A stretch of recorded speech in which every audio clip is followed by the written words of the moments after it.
that's much better. Starting from first principles, you have to know where the on switch is. So having been educated in the on switch, I'm very happy to be here. I'm very grateful for the invitation to be back in Kazakhstan. It's a great pleasure. And especially for maybe what seems a slightly strange opening to this conference, for me to be interviewing Ciarán Devane, the head of the British Council. And I was actually going to start where John Newbigin, the chairman, left off. British journalists are well known and in a way notorious for concentrating on the personal above the political and the big picture. And I want to be typical of British journalists in doing exactly this. Thank you, Mary. And asking Ciarán, why, as somebody to me who is very English, you, whose name says that you are Irish, how do you square that with being head of the British Council? How do you see those two things overlapping? Thank you, Mary, and privileged to be here.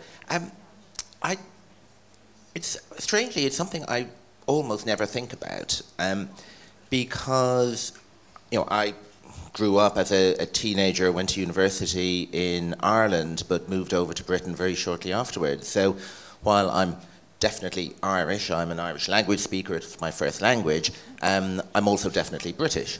So I see no contradiction between multiple identities.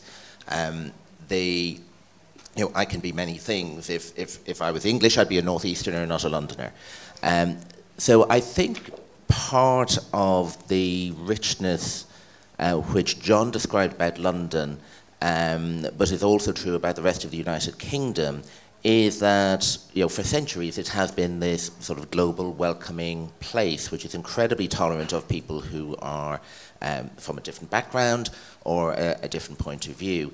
So for me, in the British Council, which is about the understanding between people, I see no contradiction at all. You know, if I go back to the origins of the British Council, we got our Royal Charter in 1940, which was obviously during the Great Patriotic War. The issue was that they wanted an organisation which would foster the interchange of knowledge, ideas and discoveries. And why that was important was to create what they called a basis of friendship, knowledge and understanding between people, in the belief that if people know each other and understand each other, good things are more likely to happen than bad. So it's about appreciating the difference. So for me in the British Council, I just happen to be somebody who has an Irish flavour to me. Other people have different flavours to them. And that's part of the richness of the British Council, which is an organisation working in 115 countries, where 90% of our staff are from other countries. Do you think, in a way, having a sort of multiple identity is actually an advantage, both for the British Council and in the sort of job that you do? I think appreciation of multiple identities or difference is important. I think you can be incredibly proud and incredibly creative and incredibly rich and deeply immersed in your own culture. So I don't think it's a requirement, but there's a difference, I think, between being proud of who you are and at the extreme end of some people believing they're better than other people because of who they are. And that's where it goes wrong. But there is absolutely nothing about being deeply proud of your own identity and deeply immersed in your own identity. Yesterday we had a session at the Nazarbayev University where Ciarán talked about soft power and the value of soft power, not just in today's world, but also how different countries capitalize on their soft power or not, depending on their history and their culture and how they treat things. And just to go back to Ireland for a second, Ireland was quite prominent in what you were talking about, soft power. And I wondered whether you could maybe say something about what makes Ireland so effective in projecting soft power. Even I, as a sort of hard-bitten, I see I'm described as a veteran journalist, would say that Ireland has one of the most effective examples of soft power, really, around the world. I mean, not just in Europe. But also, when you look at Britain, the UK, that also has soft power, but it's somewhat different. Partly because I think our countries they're a different scale. UK, Britain is much, much bigger than Ireland, and that encourages it to present, if you like, different qualities to the outside world. But maybe you could say something about that. Well, on the Ireland example, there was a decision made back in the 1950s by the then Irish government to absolutely say this country is modernizing, it is creative, it values artists.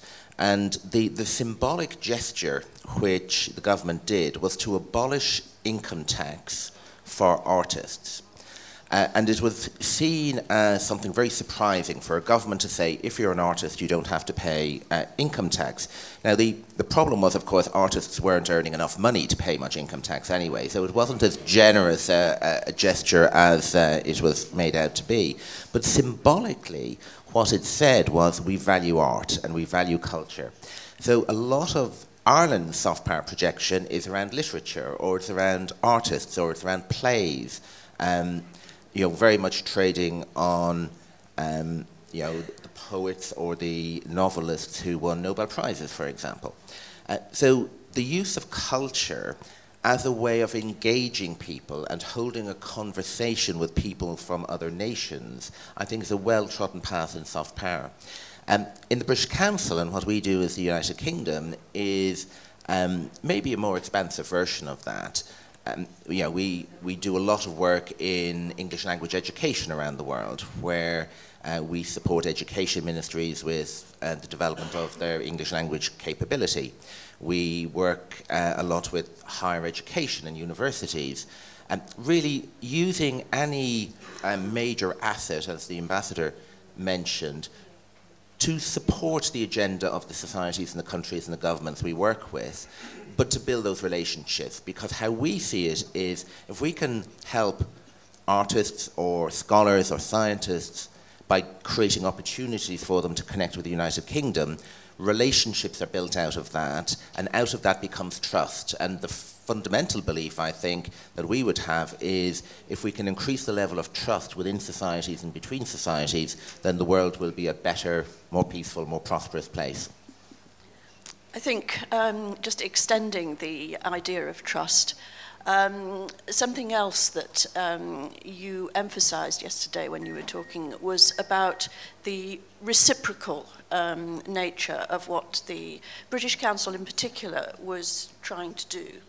And that, I think, is something very important in the current world, where, you know, just in the last week, we've had almost a sort of intellectual debate at a very high political level between the concepts of nationalism on the one hand and patriotism on the other, when President Macron of France drew the distinction between the two things. And I wondered whether maybe you could sort of go on from that to talk about, as it were, an almost double process, especially being here, where patriotism maybe is about being proud of where you come from, who you are, but not to the exclusion of other things. I suppose there are two concepts. I used the word mutuality yesterday.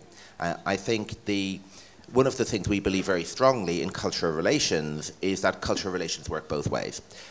Because this is not around saying that Shakespeare is a better writer than Tolstoy, or Tolstoy is better than Shakespeare. It's around having a conversation around the beauty of Shakespeare's writing and the beauty of Tolstoy's writing. So it's about appreciating the other cultures at least as much as talking about one's own.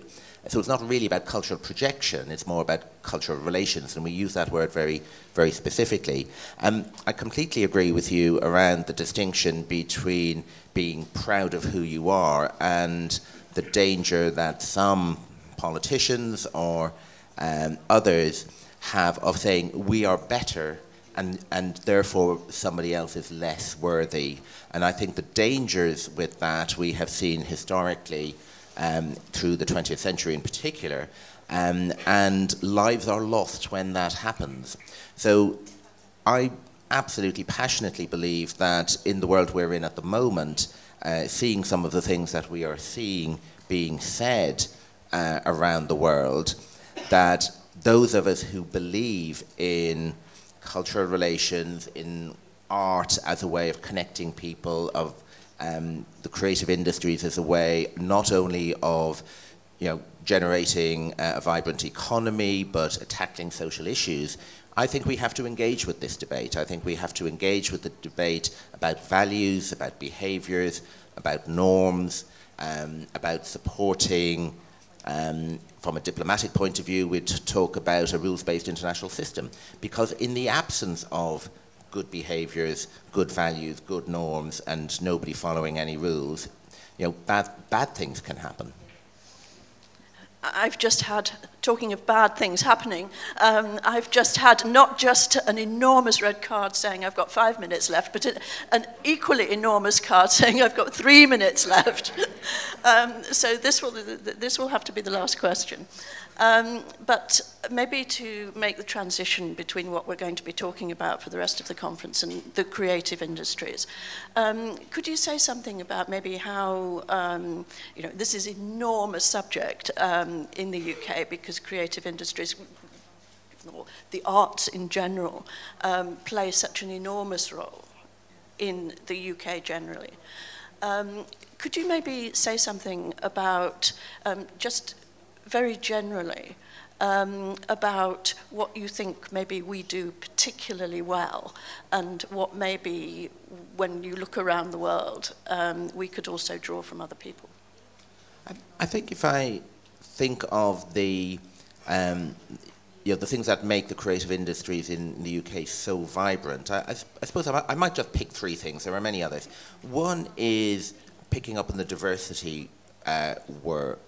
It's not only the influence that people of different backgrounds have on music or have on writing, but it's also the diversity in the sense of it's the technicians working with people at the leading edge of artificial intelligence and computer graphics, working with artists, doing things which were unimaginable even 3 or 4 years ago. So it's that mix. It's everybody in a melting pot sharing ideas, taking the time to do it.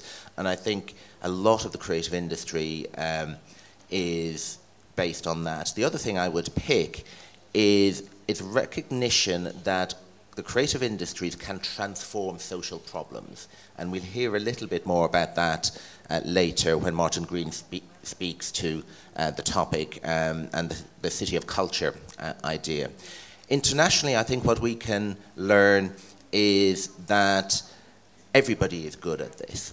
And that when you meet people who are brilliant artists or artisans or craftsmen and women producing some of the most beautiful artifacts you have ever seen, then bringing those skills into the creative industries and recognizing the value of them and the marketability of them, and using the innate skills and assets which exist in every society, then I think sometimes what we can learn in the UK is that we need to look in some more unlikely places within our own societies as well, and look back at some of those older crafts which maybe we're neglecting, and bring them to the future again.